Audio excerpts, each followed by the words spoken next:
So ngayon po, ano po bang ginagawa natin? Ginagawa po natin ay hinihimok po natin ang ating mga kababayan magsalita. Huwag matakot magsalita.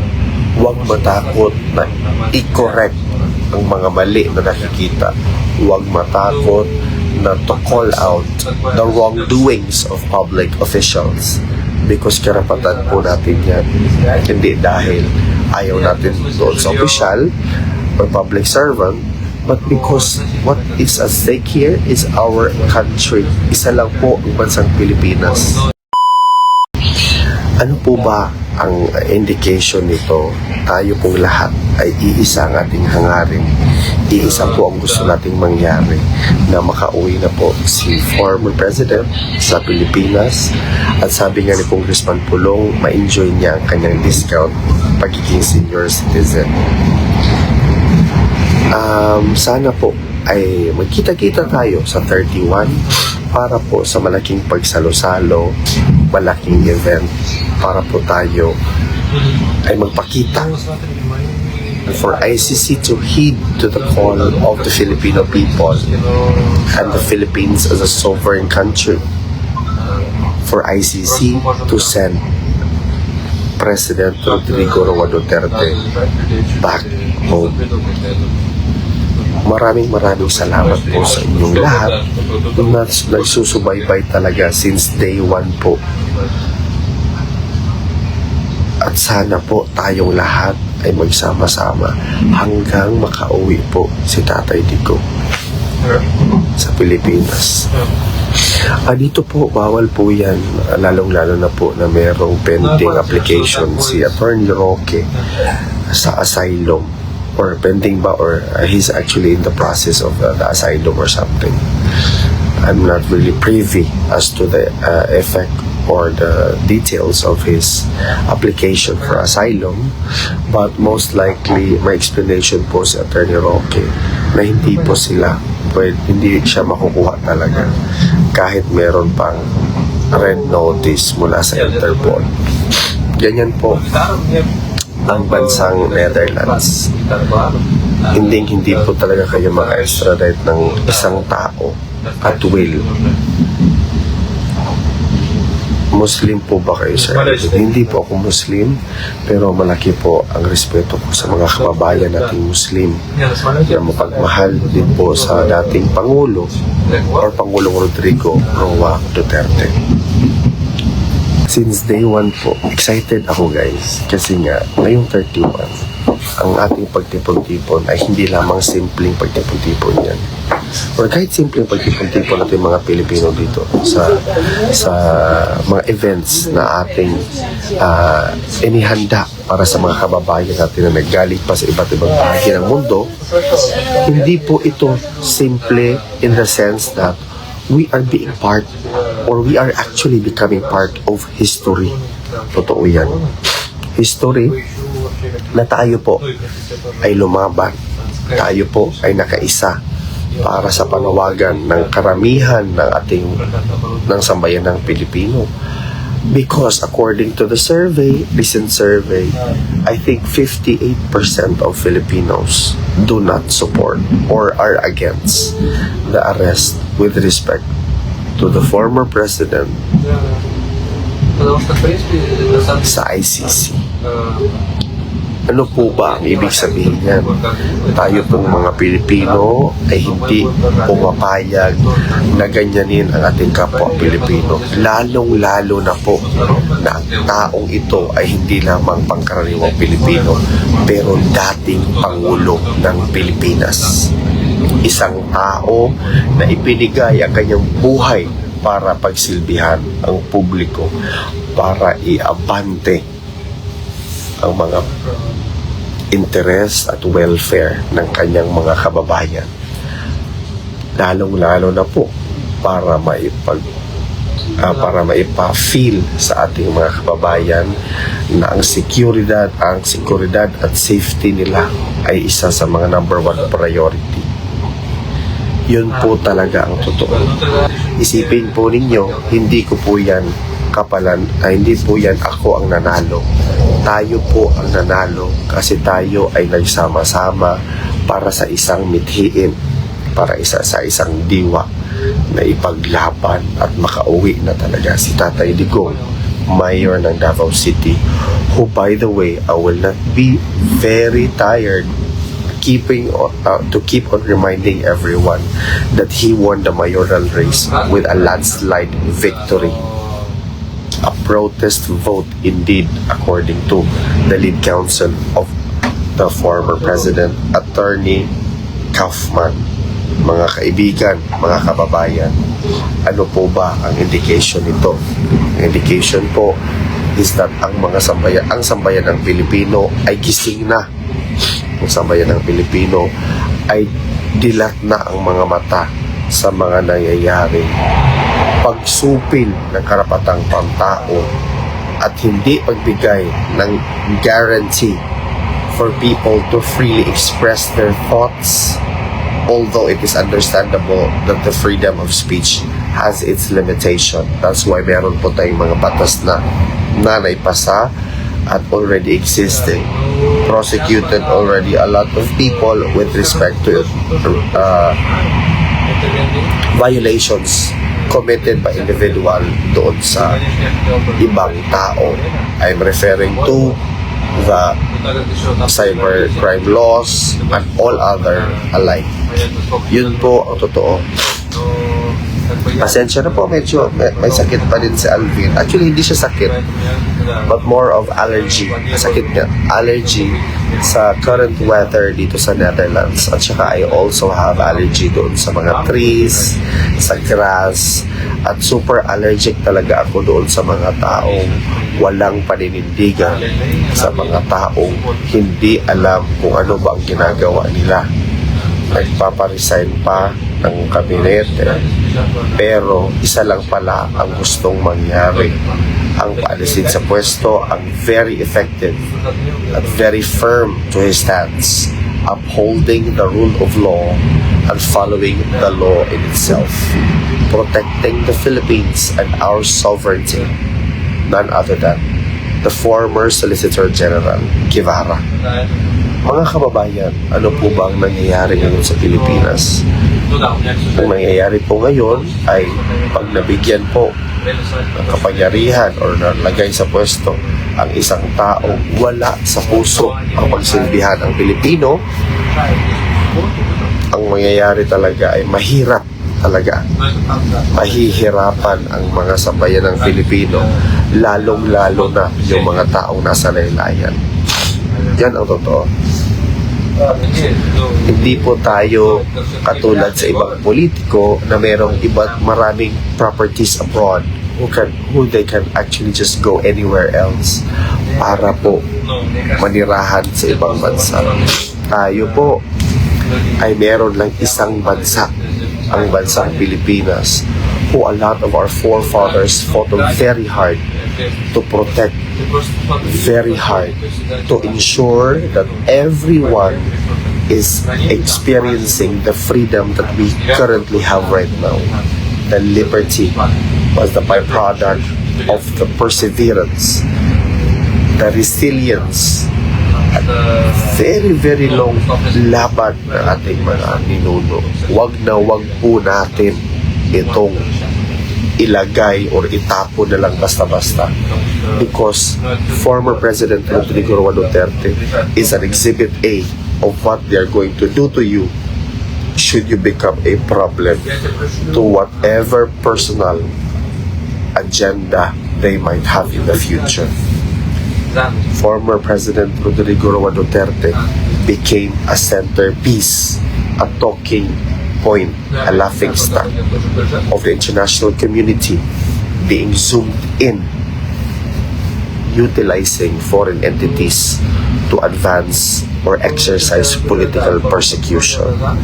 Mga kababayan, tayo po ay magkaisa dapat para sa isang mithiin dahil tayo ay isang sovereign country. Yan po ang totoo. Dapat po ilagay natin sa pwesto ay ang mga taong walang ibang mithiin kundi ang i-advance ang ating bansa.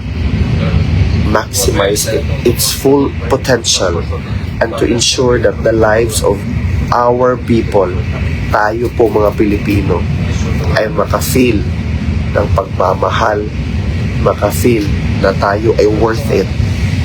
Kahit mahirap, ilaban po natin ang ating bayan. Huwag po tayong matakot. History has taught many leaders, has taught those who are greedy with power, that power is always limited. The only thing that's constant in this world is change. And change is about to come until the time that the reckoning will happen. Yan ang totoo, guys.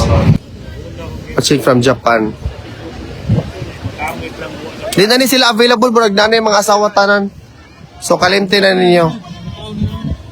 Si Vice. Di na to na makuan, sir. Wa may kabalo sa iyang mga kuan. Kaya available. Wala. Di na makabawa. Kita nga gusto imong live, sir, oh. Ako man gani na nainunta ka na asa kuan. Sabak ka diri o napagid o sabak ka. Elias guys. Nasa Elias sa sabak ka. Di na to mahibalan, sir. Di na. Wa may kabalo sa iyang schedule ana. Asa kasi Senator ay isa na naman. Lipot ka. Ugma, kung available mo ugma, Mato Tag Duterte Street, kaya naman sila yung appointment dito. So, maybe paggawas nila, pwede tayo magpakita dito. Mga alas 12 siguro after lunch, ato tayo dito. Ano ba? Basta importante lang na magpakita tag-suporta kay karon pag hindi ninyo diri part na mo sa history. Part na to sa history, solid yun ta. Basta na BBM din sa inyo, naghilom-hilom lang. Lagi siya bro. Langan ng BBM dire. Anak sisilingan. Okay. Tapos din, oy. I-post na, mag-share po na sir, basta i-block po ko ni mo sir. Kuha na daw ni. Kaya nindo to picture na ni Sir da. Duwa tanan pa papirma. Ay, mag-group picture ta. Dali, mag-group picture ta gang. Dali sir, mag-group picture ta dali oh. Dali. Sir, mag-group picture tayo sir. Group picture tayo. Anton, mag-group picture tayo dali oh, group picture tayo. Mga kababayan, mag-group picture pa tayo dito. Mga kababayan ko, dapat nang malaman nyo, mag-group picture po kami, sila.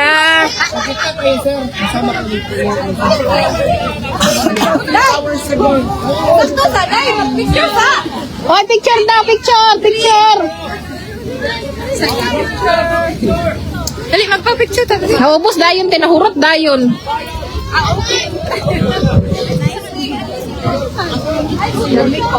Oh, picture daw, picture. Busy ko kayo may ano, ako busy ko.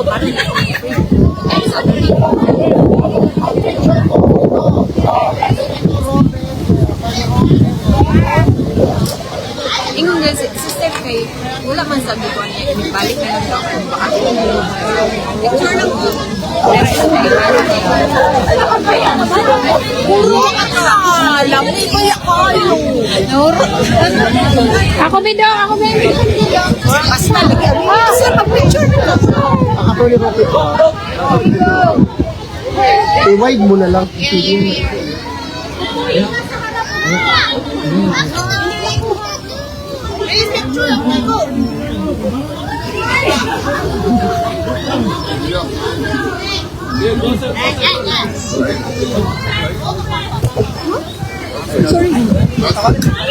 Kuya!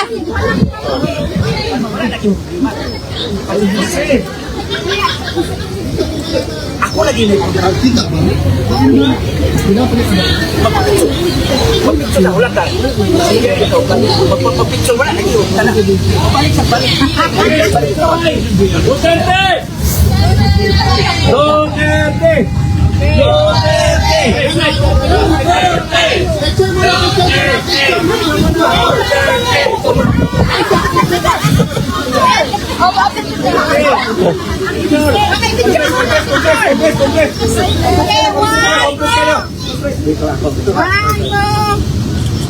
Taga na ha. Daghan gini kayo sa kadusina. Okay, video. Video na.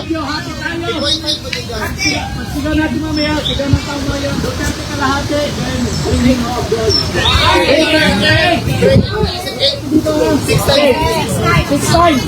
Okay, sigaw ng taong bayan, Tatay Digong!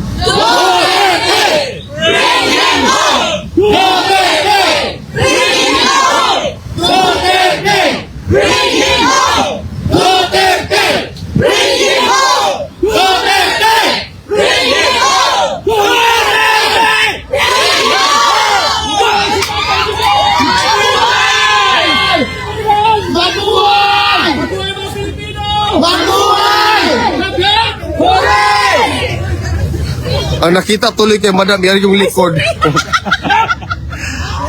Anda man ko siya. Salamat gang ha. Nasalita na naman din. Bring him home! Ay, mag-picture sa mo, guys, kay anda sa tour. Mabuhay si Tatay Digong! Mabuhay! Picture daw muna kayo mga Picture na muna, picture! Ah! Tagadap! Picture!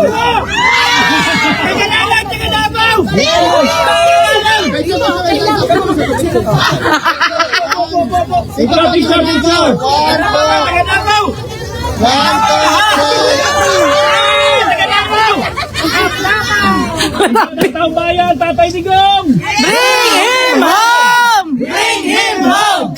Bring him home! Bring him home! Mabuhay si Tatay Digong!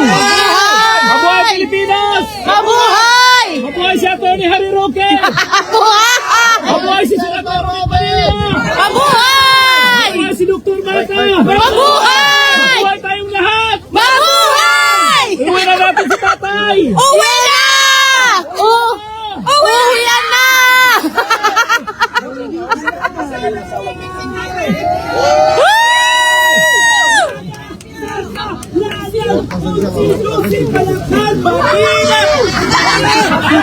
Mabuhay ang Tagadapan!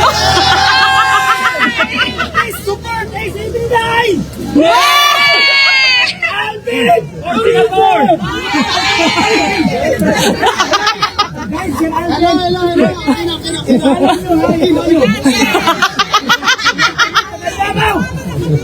Nakapalo sila kay Alvin!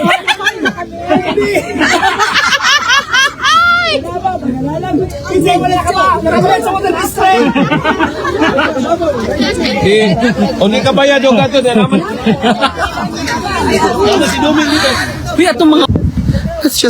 Let's focus on a healthy discussion. If you want to be critical, we need to face the hard questions and let the people answer those questions. You cannot even play safe with the questions anymore. How will you know the real answers if you're always like, oh, maybe hindi ganito. Hindi pwede yan. Magsabi ka ang totoo.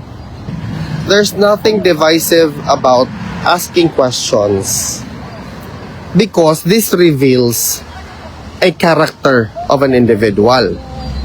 And that's very vital if you're a public servant. What you are suggesting is that we're going to talk about it in private and just let the general public speculate why they didn't do those things.